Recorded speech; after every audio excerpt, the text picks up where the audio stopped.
Hello, everyone. Welcome to the TechTalk and Office Hours for Apigee and Application Integration. To those who are interested in the song you were listening to previously, is the song Through the Valley by Trash Sultana. So it's like a pretty nice song with a nice guitars all over there. So welcome, everyone. Today we're having an exciting session with two amazing Googlers on our end. So let's get started. This is the agenda for today. We'll give you the welcome. We'll walk you through what the community purpose is all about. Then we'll have the session with Matthew Fiegel, and then we'll go to the Q&A. So as you know, this community is intended to be the space where you can connect and learn with each other across these technologies of Google Cloud, which are Apigee and Application Integration. So you can have this community at the always reliable on them that you can learn and thrive while we get to discover new things and how to get better solutions. So the rules for this session is that we'll have these presentations from our experts, and then at the end or through the session, we'll have Q&A so that you can share your questions, engage with us, and get some topics right by. We're gonna meet almost every Thursday, and the sessions will be recorded and shared through the Google Cloud community. And here's where I always like to make an emphasis. We'll love to have people from the community join us in this stage to share your knowledge with the rest of us. So if you'd like to engage in the session, please feel free to reach out to us either way via the Google Cloud community or through the forums. We'll be happy to have you joining us in the sessions. So as usual, we'll have a Q&A at the very end, but I'm pretty sure Matt and Simon that they can engage throughout the session to ask questions. So feel free to raise your hand and open your mic, and we'll be happy to have you engaging with us. For now, I'm going to start to hand it over with Matthew and Simon, who are our speakers for today. They're going to walk us through this enterprise-ready Agentspace with Apigee and Application Integration. So welcome, everyone, and thank you, Matthew and Simon, for joining us today. Hey, gang. So great to be finally speaking at the Madden API community. I've attended a bunch. If you don't know me, I run the Apigee Partner Network for Europe. So I run a similar weekly call for partners. We got to test drive this last week with Simon, and now we're bringing it to this community call. So it's kind of exciting to do that. Simon, do you want to introduce yourself while we get the slides up? Hi, everybody. I'm Simon. I'm the outbound PM for App Integration, and very happy to be there and to share this amazing topic with Matt. Okay, great. So, Simon, I've made you the co-presenter, so you should be able to also go through the slides. I wanted to set some context today before we dive into this topic of like, why are we talking about Agentspace instead of application integration? And I was just at the Next conference, the global conference, with a lot of the partners and a lot of our PMs. And what I saw was everybody was very interested in agents. So if you're one of our Google Cloud customers on this call, I assume you are. Somebody at your company is looking at agents and how to use agents, because every Google Cloud person is talking to their customers about it. If you're a partner on this call, hopefully you're actually also building agents for your customers already. And as you're going to see from Simon's session, agents are great. They're very valuable. They've really captured a lot of customer interest. But then for enterprise readiness, even with all the tooling in the world, they very sort of quickly start to hit boundaries where enterprises have complicated systems internally, and getting them talking to agents can be kind of tricky. So luckily, we have this great tool, Application Integration, which is well aligned with the product team and kind of helps break those boundaries into the deeper, more complex enterprise environments like AS400s and SAP and stuff. So what we're sharing today is all of this is public. None of this is like unlaunched or secret stuff. But this is just, we kind of consider this as a bit of the preview deck as we're testing how to train and share this information to customers. So I'm glad you're all here with us in the community call. Let's see. And I guess then we're going to take it through with Simon explaining a lot of stuff. There's a lot of space for Q&A in there. And then we're going to go to some live demos where we're actually going to be using using an agent to talk to SAP. So I hope that's compellingly proves this enterprise-ready story that we're talking about. Take it away, Simon. Thank you, Matt. Are you sure you give me the? Can you go to the next slide? I don't see the. I don't see the. Okay, sure. Let me. Alexander, could you also try to make Simon a co-presenter or something? Yeah, got it. I'm gonna start presenting the deck, and then you should have the access. Yeah, perfect. So let me start. So we're talking about Agentspace. It's of course important to start by understand what Agentspace does and what are the key pillars of Agentspace. So yeah, okay, I'm going back to the slide. No, almost this one. So Agentspace does a couple of things. This is not a session about really like Agentspace details, but it's important to see like at least what are the main functionality. And if you didn't look into Agentspace yet, I think it's a good opportunity to do it. Basically, Agentspace is like one of the new AI platform from Google Cloud that is empowering employees to be more productive on different things. One of the key pillars is the search experience. So use AI and search in your document and in different places in one place from an employee stand of view. So for all your enterprise data, and that's where like connectors and integration are actually very important in this pillar. There is a second pillar which is more to get access to your familiar AI tools like Imagine, Notebook LM, and so on that you can use directly again from one place to make it simple for employees. And then it's, as the name say, Agentspace, a place as well to use and to create and to govern agents, AI agents. So that's where Agentspace has a couple of different agent types, default agents like out of the box, agents that search as the first pillar, third-party agents that you can use basically that the IT or user can build with several basically tools. Some of them are very simple, very no-code tools. Some other are more like pro-code agents that you can build in Agentspace. So search, AI access, and then these agents that you can create and use in Agentspace. So what application integration can bring basically in this topic, in this platform, it's a couple of things. First of all, what we see from the customer is that there is a need from the market to make sure that when you create an agent, an AI agent in general, in Agentspace or even outside, it basically needs to follow some business rules. Not all the agents for sure, but for some of the advanced, basically custom agents. Let's say, for example, I want to create a ticket in ServiceNow or in Jira or anything like this. The agent needs to follow a path to create this ticket. It could be, for example, like it needs an approval, or depending on the person who is creating the ticket, that could be a different way of doing the ticket. It could be like plenty of steps that you can imagine when you need to create a ticket internally. So that's what we call basically the deterministic workflow. That means that when an agent is doing a set of action, bringing a deterministic workflow means that for the same input, there will be the same output, right? The agent will need to follow this path.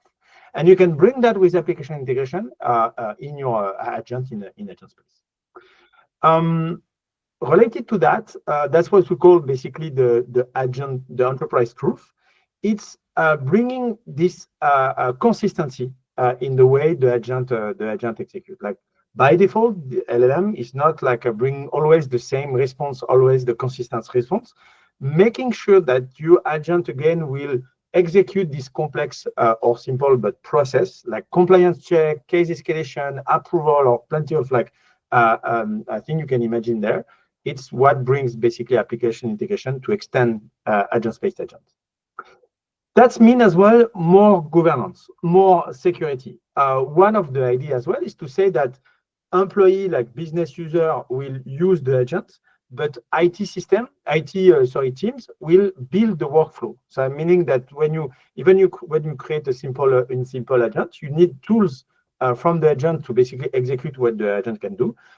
Instead of just connect it to the platform and do whatever the agent is capable of doing, basically IT will propose you as a business user a set of tools that are available for your agent, which are following the enterprise guardrails and step-by-step workflow that you see. So it's a way as well to say we can have a more security and governance around the action that the agent can do. And as well, we will push for reusability.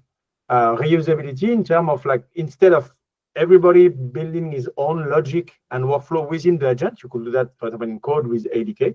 Instead of having everybody doing that on their own, we'll basically be able to list and to expose the different workflow that the agent can do, and that's bring much more reusability and governance in general. And to finish, what application integration brings as well to Agentspace is extension of many things. Like it could be like connectivity. So you have an agent that needs to connect to SAP system. I think that's what Matt will show after. I don't know. Last week I did a demo with Agentspace needs to connect to AS400. You know, on-prem 30 years old legacy platform. That's the kind of thing that app integration and the connector can bring to the table. So there is many ways there. There could be like extend the connector basically experience from app integration to Agentspace through agent action. It could be as well some specific use cases, like everything which is like custom to a connector. Like, I don't know, I have a specific ACLs and I need to put these rules when my agents are connected to this platform. That's where app integration come into play. It could be to support multiple data sources that you want to merge together. Anything which is not like native directly in the platform. Okay. So in general is, sorry, I will go to the next slide. So it's enterprise truth, deterministic, predictive workflow, reusable, that brings consistent result from your agent. That's one thing. And the second thing is extensibility to all the connectors that are available on app integration for the agent tools, custom call, multiple data sources, and so on. I'm here talking more about for the extensibility to the custom agent that you can create. We can do stuff with search agent as well. It's true for multiple data source and custom call. And soon in the roadmap, we'll have as well new tools to allow customer to extend basically the connector they can use with search to some custom connector that they need to basically feed the Agentspace index platform for search. So some more stuff are going to come as well to extensibility with Agentspace. Okay, so let's present that more in a way what you can basically use from an Agentspace perspective when you are in the UX. So there is the default agents that allow you, for example, to search or to do like a default action, like, I don't know, send a mail, for example. That's one of the examples that we have that is there. So right now, you can basically extend the search data store to custom ACL and data enrichment. That's one of the use cases that we have with this default agent. And then for the other, let's say, custom agents, it's as simple as like app integration and connectors are available as tools. Okay, so you are building a conversational agent in Agent Builder, and you want to use it in Agentspace. Well, you can have an integration, could be a deterministic workflow or a connector, as a tool for this agent. So you can even reuse the connection and the integration that you already have to the agents so they can connect to your system. That's for conversational agents. And what we released in Next 2 weeks ago, it's ADK. So same for ADK. So you want to have the pro code way to build agents using ADK. Same, we have Google Cloud tools, and there is free Google Cloud tools that are available in ADK. One is the integration that you can call for example, deterministic workflow. One is the connectors as well that you can call, and the other one is API Hub, which is bring this enterprise context, which is all the API that you can have in your enterprise. This API could be from Apigee. They could be from integration, they could be from connector, they could be from another system. The idea is really to bring with API this enterprise truth that you use from your agents, so you are sure that they are using this enterprise context within your context. And of course, there was like some other things like announcement about like third-party agents, agent garden as well that can be used with Agentspace. A hot topic was A2A, the fact that we released a protocol to help basically agents collaborate, to share context, to share content, and so on. This is like, let's say, another story, which is still important in the way you are defining and governing your agents. MCP as well is like one of the topics. It's like you can use MCP with Apigee, with integration. It's like makes sense to have them together. Apigee brings the security. Apigee brings the API governance at enterprise level, and then MCP can bring a better and more easy way to basically use tools within your agent. So all of that is more like working together, depending as well of the architecture and the architecture and the strategy that you want to build around the Agentspace agents. Do you want to switch to maybe a bit of demo, Matt? And depending on the question, we can as well go back to the architecture. Yeah, I think maybe there's one of the architecture slides 2 down. Maybe let's show that one, because then that kind of clarifies the architecture of the diagram we're showing. I think this is the one that fits the architecture we're building the best. Do you want to talk about that, or should I? I can do it. That's fine. Okay. So you are basically kind of simple architecture. There is different way to build agents and then to import them or to use them in Agentspace. This is covering ADK. So you could start with ADK. You need to basically just download it using on your local machine and then deploy it when you're ready to use it, and then import it and use it in Agentspace. The ADK will have a set of tools. Here we are showing application integration tools, meaning that there is, as I said, there is 3 types of tools: integration, connector, and API. This will be the integration. So you on the right, you will build your integration as you do now. Like so it has to be an API trigger. This is like a tools that is called by API. So you have an API trigger. Then it's like making a set of steps. Could be like transforming the data from your system, extracting. Could be some transcoding. Anything that you can do with the transformation mapping engine. And then you connect to your platform. So you want to get your customer details from Salesforce, to create order in AS400, as I said before, to create a ticket or to retrieve or list ticket in ServiceNow, any of the 150 connectors that we have. Basically, you build that, and you will link it through the API trigger through your ADK tools. So ADK will be able to use this integration as a tool. There is a specification that the ADK can use to understand what does the integration does. Of course, the ADK will use as well the Vertex model, and it can use Apigee in front of it if that makes sense for you in an enterprise context, and the pre-built connector that we have, as I said. Yeah, perfect. Good. So okay, then I guess I'll take over presentation. I think what I'm going to do, maybe risky, I'm going to share my whole screen just so you guys will see the Visual Studio Code and the code sample environments that we're working with and stuff like that. So we want to do this with the agent development kit. We want to show how easy it is to build an agent in like 5 minutes or so. It might take a little more than that. To build an agent that we can have conversational stories with that would fit into Agentspace, for example, that can easily talk to any legacy backend system in a variety of ways. And so we're just going to build that up. And I think if it's okay with all of you, I'm going to just build it up from scratch. If you don't want to see that, tune out for 5 minutes or something like that and come back. No, don't do tune out.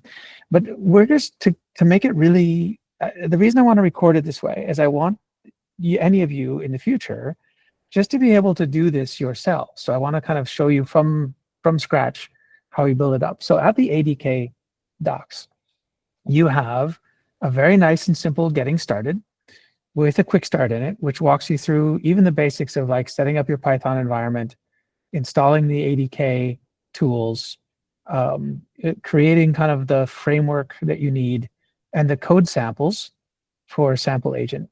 So actually, I'm just going to do that in Visual Studio Code. I already have created the Python files and copied and pasted the code in. So that's easy. That, we're not going to go through that again. But we're already in our virtual environment. We are going to install the ADK as if we were just starting from scratch. So we're going to install the ADK. Okay, that was pretty quick because it was already installed. We are sitting here in this folder where we have our pre-created. This is the getting started items and the agent. Is this visible? Do you guys need me to like zoom in a little? Let's see. I think a bit would be good, Matt. Okay, so let's zoom in a little bit here. And then the next step in once we have this all created, the next step is to just run this tool called ADK Web, which just creates a small development UI. Obviously, this isn't the same as deploying it to Agentspace, but it's a really nice way that we can create this agent. Oh, I didn't even look at this code at all. I think the reason I didn't want to is this is just some getting started code, and it's not too valuable. But like in this code, you're defining your LLM agent that you're going to use. You're giving it a name. You're telling it which model it's going to use for its conversations, for its LLM conversations. And you're giving it a description so that the users or Agentspace knows what it's for. And then you can also put in prompts like, this is what you do. You're a helpful agent. This is your role. This is what you're going to do for the user. And you give it access to a couple sets of tools. And they've got a very simple get weather and get time tool. So in this case, like imagine, in this case, you are a developer writing an agent and providing it a set of tools that it can do to help the users. So we're going to run this little ADK web, which is going to create a web user interface for us. Let's see, we're going to just load that on localhost. So we're going to load that running on us, and we're going to open this multi-tool agent and just see if it's working for us. Okay, great. So with that little framework, we have an agent running, and we can ask it like, what time is it in New York? And it's going to hopefully tell us the correct time. And you can even see kind of the functions that it's calling. Now, this is a really limited agent, right? If we ask like, what time is it in Malta, it won't really know, because it actually, the tooling doesn't have access to that. So this is just a very limited, but this is just to get started and to show you how the agents work and how the agent uses different tools. In fact, you'll even see it was using the get current time function to get that. But how do we make this a little more advanced? How do we actually connect this to SAP? Well, let's go back to the agent development kit. And there's a ton of really great information, tutorials, descriptions of what agents are, how to deploy them. But in order to talk to SAP or any legacy or enterprise system, we're going to use tools. And the tools are the things that an agent can use to actually carry out the actions that the user asks it for. So we're going to go into the Google Cloud Tools, where we have a set of application integration tools. There's also some Apigee tools and database tools, which can be really nice. But for our first demo, when we're going to talk to application integration, we are going to create the similar files, and we're going to use something called the application integration connector. And this means we're going to create one connector that our code is going to talk to and instantiate to make all of its connections to SAP. So to do that, we just go into, by the way, you can see here I've got an SAP connector. I've got an SAP environment running in the background that we can talk to. But we're actually going to use, we're going to create an integration. Oops, let's see. We're going to use templates. And there's a very nice template called the connection tool, whose job it is, specifically, it's a very simple, here we go. It's a very simple template, which exists primarily to be used by the ADK. It has an API trigger. It has a connector object, which will get changed depending on how you call this connector. And then it will return the data for you. It's a very simple task.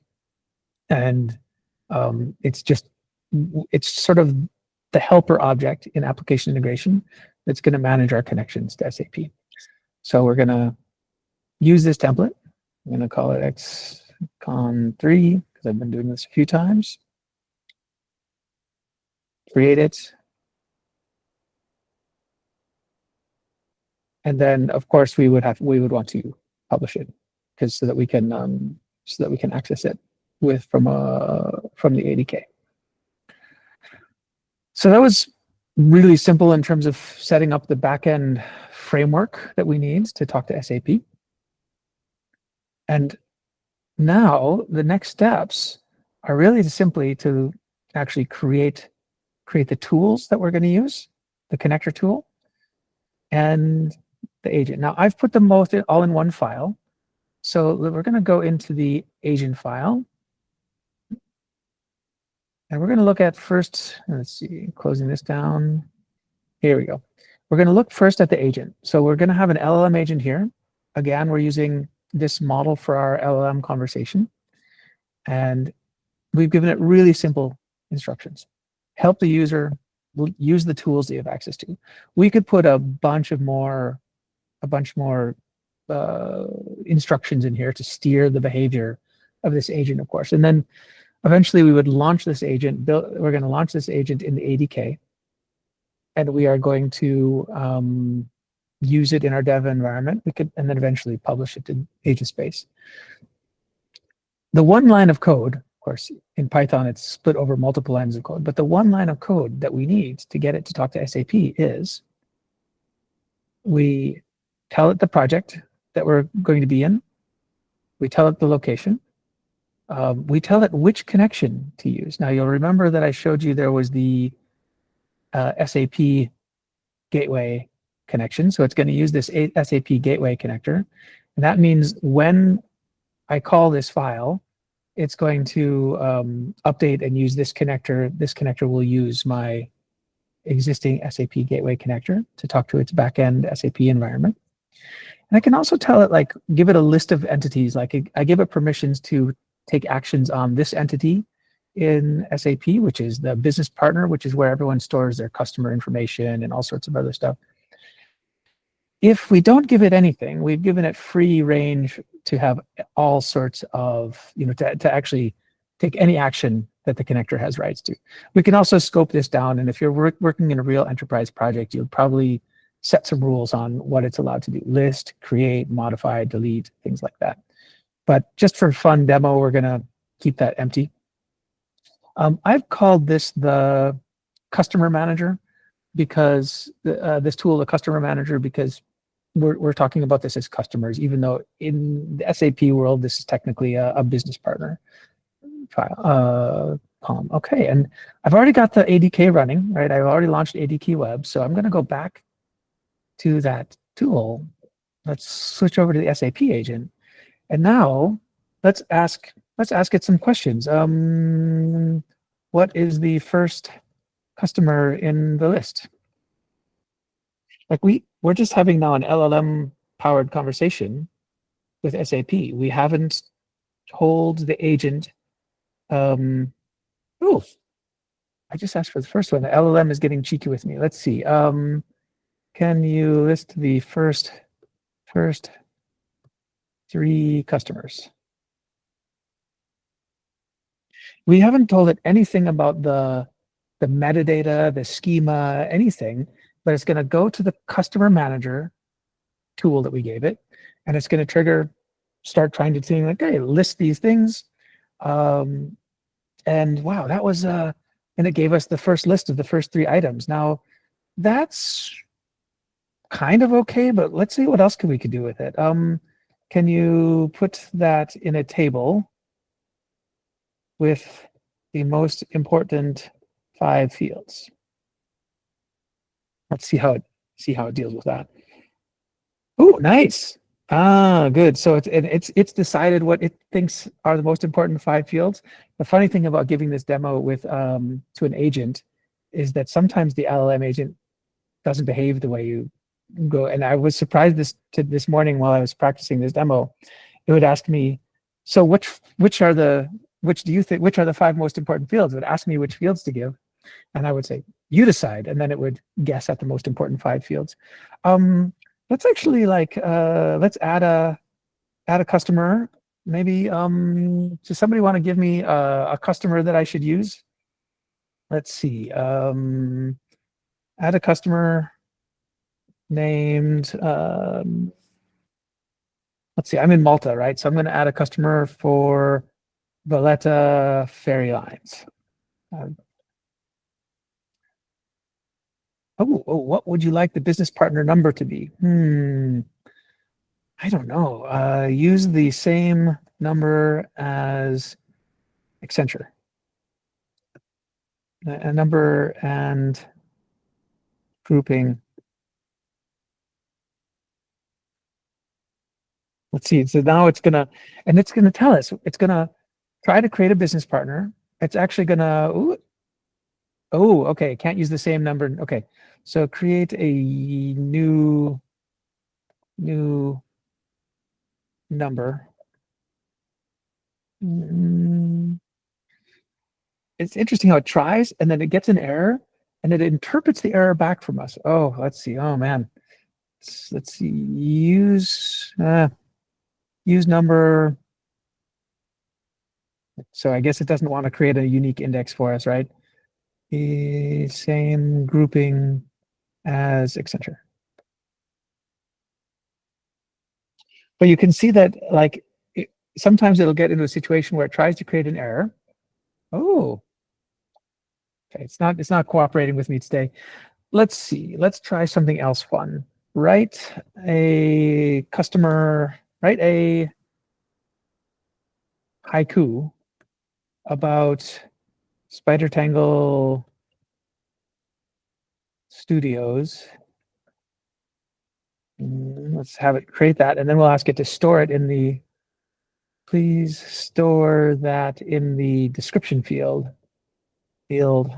for the customer. Oh, so you'll notice there is no description field in this SAP table. So we're going to say use organization BP name 2. See if that works. See if it uses the right field for that. I think it's going to get an error. Ah.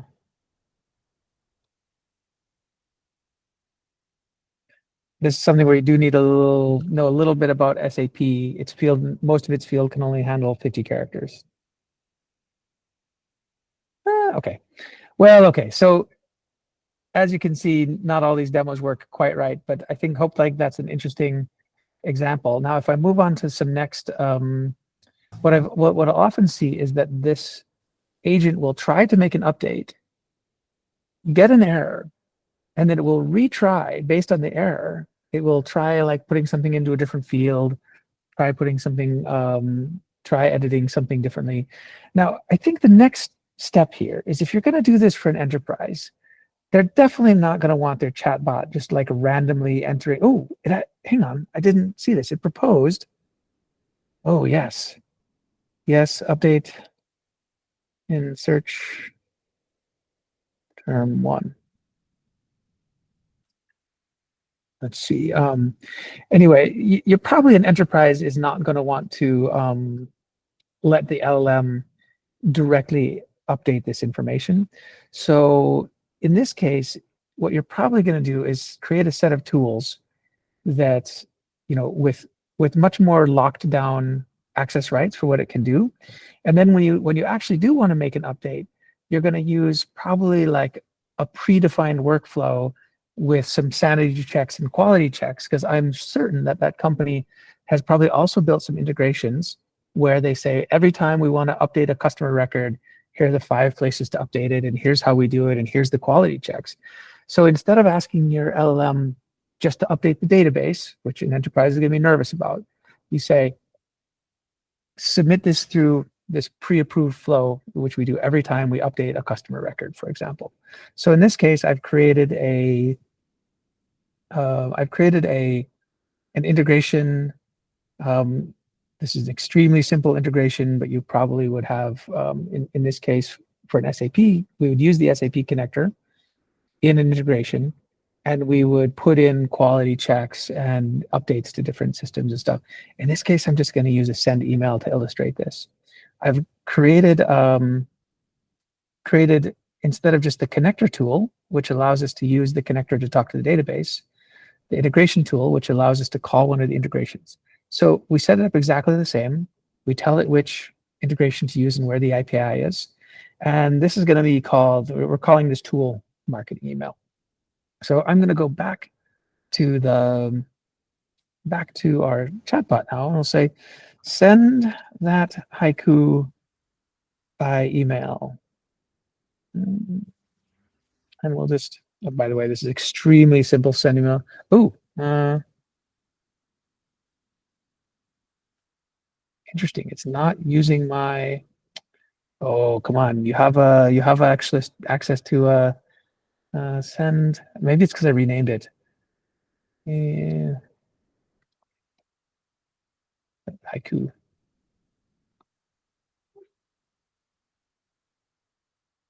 Let's see if it picks up the fact that I called this tool a marketing email. Interesting.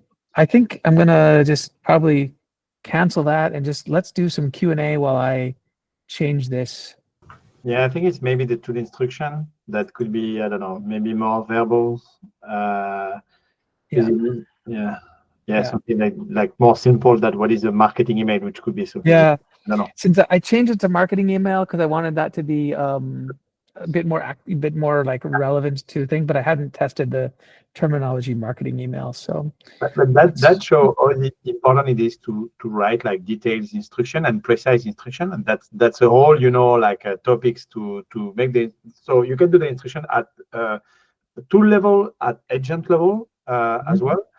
And as well, like there is the specification of your tools as well that are important. So yeah, that shows how important it is. Yeah, exactly. Purpose, Matt. Yeah.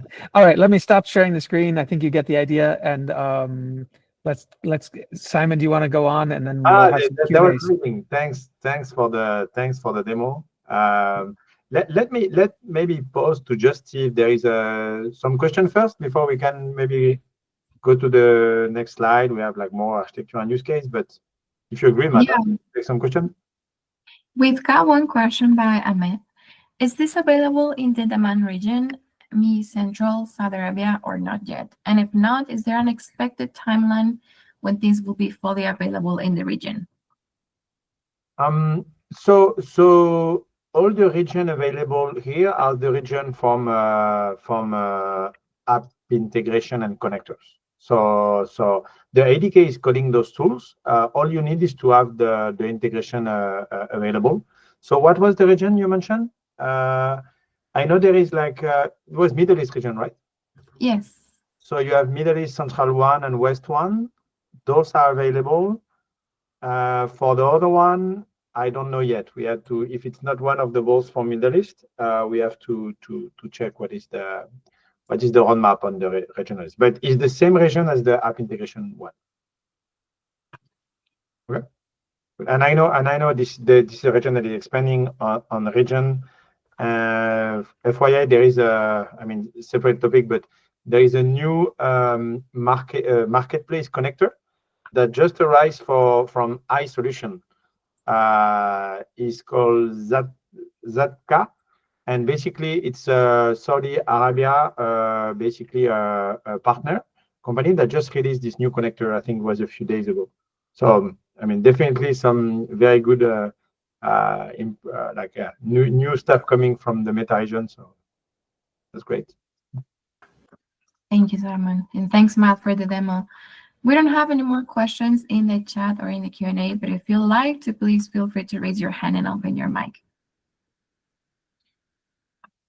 Yeah, let's give you maybe the opportunity to react on the demo or any other question.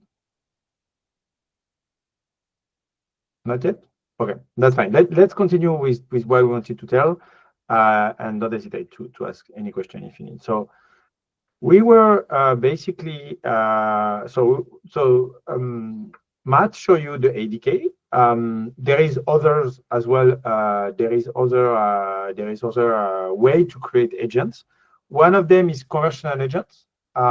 Basically, if you look at this, we have a couple of demo that are, there is quite some demo actually that are available online. You have a couple of one from Matt, from Poolkit, which are available. I will put them in the link for ADK. If you want to look at one with conversational agents, I put you the YouTube link there. Maybe Alexandra, I think it's better to put the community blog post now. I don't know if you can put the link of the latest video we had from conversational agents from Matt and from ADK from Poolkit in the chat. Okay, amazing, thank you. So it's basically as simple as what Matt shows for conversational agent. It's let's say a bit more like less code oriented. I can just pop up quickly the video from Matt just to show you a couple of this one. So very quickly, I will not do the full demo, but if you want to do the same thing as Matt I show you for in conversational agents, so basically again you will use an API trigger that it will be called by an integration. So you start there, you start in your application integration workflow. This demo from Matt is basically using account lookup in a flow. So the idea is that you can it's more like a ticketing use cases. So there is an integration to look up for account. There is an integration to create tickets, and there is an integration for order management. So both have all of the integration basically as their own integration. What is interesting there is that is using AS400, as I said last time, AS400 Open Legacy connector. So which is like connecting to an AS400 using Open Legacy that he created it and published as a custom connector. Okay, we'll skip this part just for now. And then all these free integration are basically deterministic workflow, as we mentioned before. So get the account, we need to transform the request, we need to connect to Open Legacy to get the information from Open Legacy. Not everything in Open Legacy is interesting, so there is some obfuscation that is done in the workflow. That's a good example of why you will use app integration basically to solve this. And then once this is done, so in app integration, you have the ability from published integration to create a conversational agents right from app integration. So you can create a new conversational agent, or you can basically use this trigger to be used in an existing agent. And you can set up all the authentication service account as Matt did from ADK quite easily. Here is more like using this trigger in an existing e-commerce agent that will be used directly from conversational agents. Then in his demo, the next step is to create a ticket.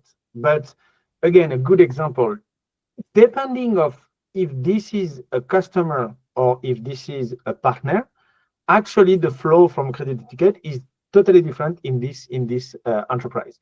If it's a customer, it will go to Jira. If it's a partner, it will have to go to ServiceNow. Okay, so you can see this all this flow.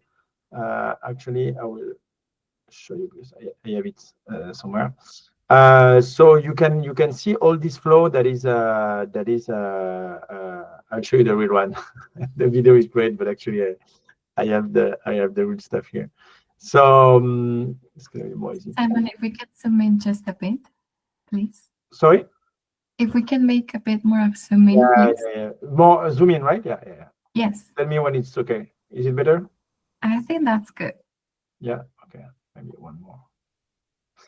And I will zoom in here a bit as well.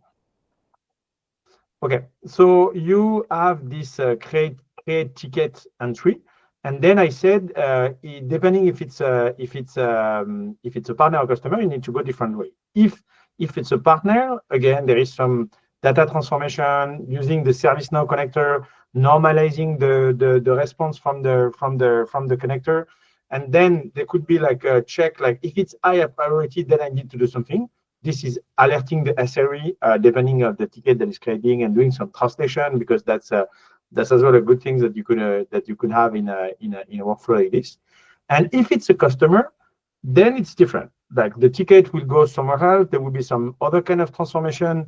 We'll get the account details, and then there is two types of customer: direct and reseller. If it's a direct, then I will actually go to Jira. If it's a reseller, then I need a reseller approval, and then the workflow is going completely somewhere else, like with a human approval in the loop and so on. So you can see, as this is not very complex, but this shows exactly a kind of deterministic workflow where, depending of the context, the agent will need to follow business steps and business rule that has been created. And if we go back to basically the first slide that we presented, this is more a governance topic, because this is created by the, let's say, the IT ticketing team that say, whoever creates a ticket in our organization needs to follow this rule.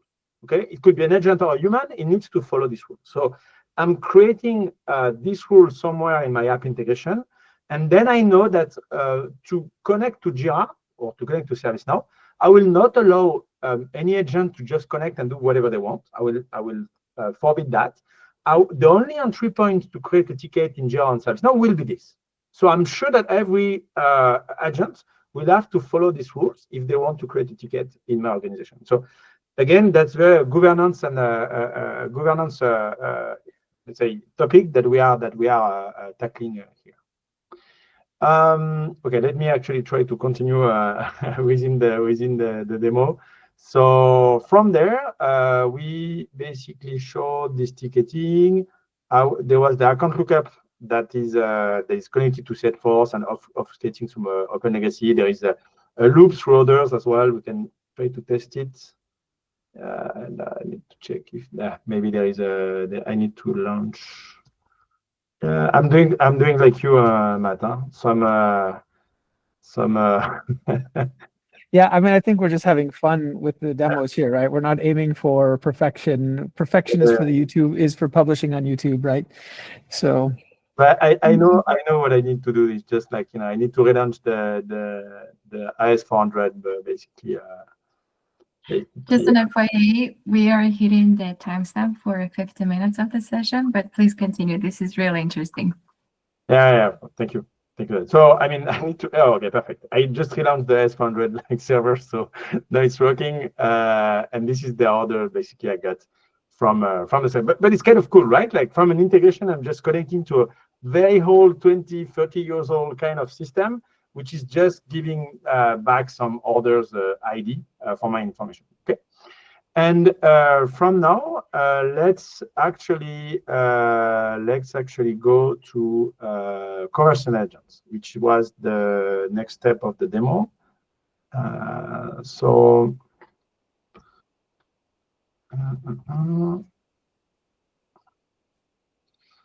One second. Okay, now we just rename it after next. Yeah, so it's so once I'm done with my integration and they are there and they are built by IT, now I can be a totally different persona, and I want to use this workflow. One other way to create agents is through what we call AI application. I need to use the last name, which is not conversational agents anymore. Which is another way to create agents very simply.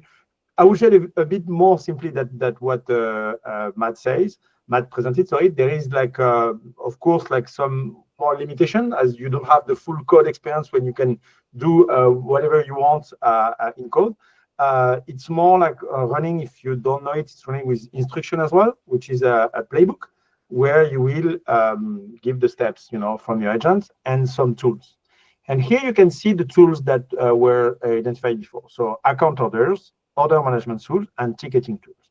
And if we look at the tools there, they are basically OpenAPI basically spec that has been generated by application integration. So again, this is like, you didn't have to write that down. It's basically when in-app integration, you decide to use this API trigger in conversational agents, it will generate this, and you just need to use them as tools in your flow. So if we try it, let me show us. So we can say, I'm looking for my orders. Yeah, let's do that. I'm looking for my orders using my customer symbol CC, which is one of the customers. So what it does there, it's basically call integration, which is using again the Open Legacy connector to retrieve all the order ID that you've seen directly in the test that I did before in integration. So again, I'm in my agent and it's like just communicate with IS400. I think that's kind of very cool. So okay, good. I want to actually get more details about one of the other. Let's do this one. More details about 1210. Okay, perfect. So this is giving me more information. In the story, what is interesting there? So I'm an e-commerce platform, and there was an order from one of my customers, and this was returned from the customer. So there was like a return process, but the customer wasn't refunded. And I know that's the problem, right? I got an email and I want to deal with this. So I got the order from my customer. I get the detail of this order, and basically now I'm gonna say to my agents, I need to create a ticket. And basically the order was returned, but the customer didn't receive a refund. Okay, so there was a problem I need to deal with, and they are very upset, and I need to do that ASAP. So which order I'm doing? This one. Okay, perfect. And what it will do now, it will not only just create the ticket following the right deterministic workflow that I created, because it will know that is a customer and not the partner and this type of customer and so on. So it will follow all of this. But on top of that, it will actually create the ticket with high priority, because it understood that it was very important, and I need to do that ASAP and so on. So different kind of workflow, different kind of workflow, different kind of platform to create an agent. But at the end, the purpose of why you will use app integration connector is the same as what Matt showed you just before. Okay.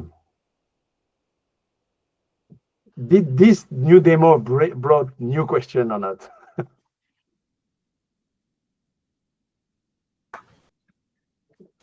No? I think that's great to engage with the community so that they can see that they can also encounter these issues, and will eventually get the answers to this. So everyone, please, as usual, we love to hear you. We love to engage with you. So don't be shy and feel free to open your mic and share questions.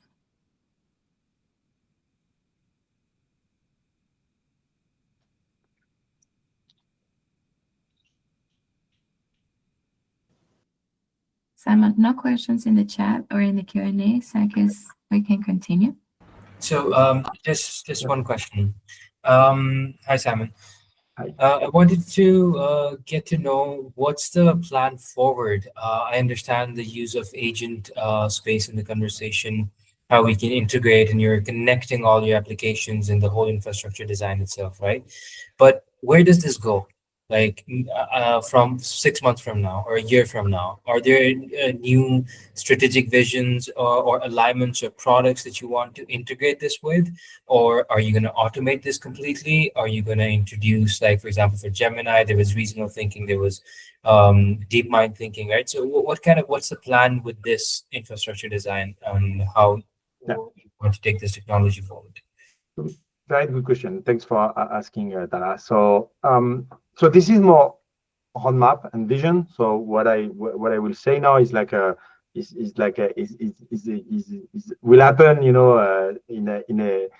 It's not like it's not absolutely sure how will happen and when it happens. So I will not commit on any date and so on. But to share the vision that we have, if we stay within Agentspace, the vision is to bring more and more custom possibility for Agentspace customer. So we already can do, as we show, like deterministic workflow and connector, we can connect to on-prem and so on. So bringing more these use cases from Agentspace from a custom agent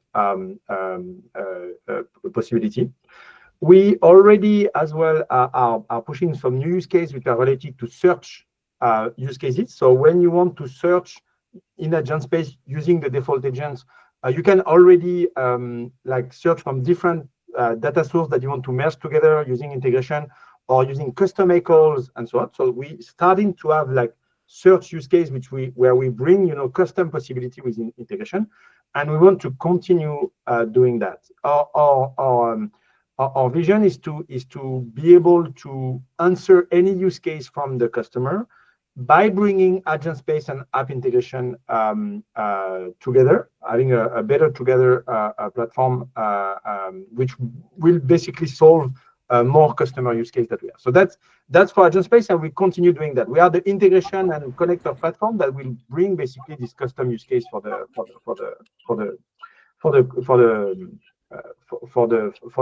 customer. Okay. Outside of Agentspace, yes, the IDK, is larger, as well than Agentspace. Conversational agent as well can be used like without Agentspace and so on. So we want to do that in a more large AI platform, and make sure that I can say it like this: whenever you build an agent in Google Cloud, if you want to have these custom use cases, deterministic workflow, and so on, you will be able to use app integration to do that. So we want to be there everywhere as simple as possible, that at least being available in tools. Okay. That makes sense. That makes sense. Thank you. Maybe one more word on this is like, this is app integration story. And then there is a bigger story, which is what we call the enterprise context story. And this is not only app integration, this is app integration plus Apigee plus API Hub that builds together this enterprise context that AI tools can use. Okay, and this is as well something that we are working on. So all these platforms are integrated together. So on different level, we are able to again answer the security and governance requirement from the customer for any AI use cases. Could be LLM serving, could be agents from different type and so on. So that's what we call the BAP basically view, which is like this enterprise context. Okay. Thank you. Anything else you want to add, Alexandra? Thanks, everyone. Thanks for coming. It's very fast developing, as you can see when you're trying to talk to an agent or an LLM. Sometimes it does things great. Sometimes it gives you challenges, but it's a very exciting moment, and it's pretty quick to get up to speed for on this agent builder or the agent development kit to try these things out. So hope you all use it. Hope you all get a chance to use it. Alexandra, do you want to wrap up? Yes, I think this was a pretty interesting session. Like Matt said, we're going to take a bit of a time to share the deck with you because it's going to get some bit of tiny changes, but we'll share that with you through the Google Cloud community. As usual, we'd love to get your feedback. We already left the poll for a simple question here in the meeting tools, but if you'd like to share more in-depth feedback, to share with us what kind of topics or sessions you would like to see during the office hours, you're more than welcome to do so. We'd love to hear from you. And we have quite a lot of updates and new resources that you can take a look via the Google Cloud community. I'm going to paste here in the chat the link to the product articles, and you'll be able to find all of these resources by the customer engineers. And we have even one update for assignment over here. So please feel free to take a look. We love to share this content with you and for you to give us feedback in return. You have the comment section in all of these resources, so please engage with us and we'll get back to you if you have any questions. Also, now mentioning questions, if you would like to engage with us, if you have any situation you need some guidance, we have the Apigee and the Application Integrations Forum at your disposition via the Google Cloud community. We'd love to give you answers over there so that you can keep engaging with the community, or you yourself share answers to the rest of us. And we'll see you next time for the office hours and these regular Tech Talk sessions. Thank you both, Matthew and Simon, for this interesting session. We'll see you soon. Thank you, guys. Bye. Thank you. Bye-bye.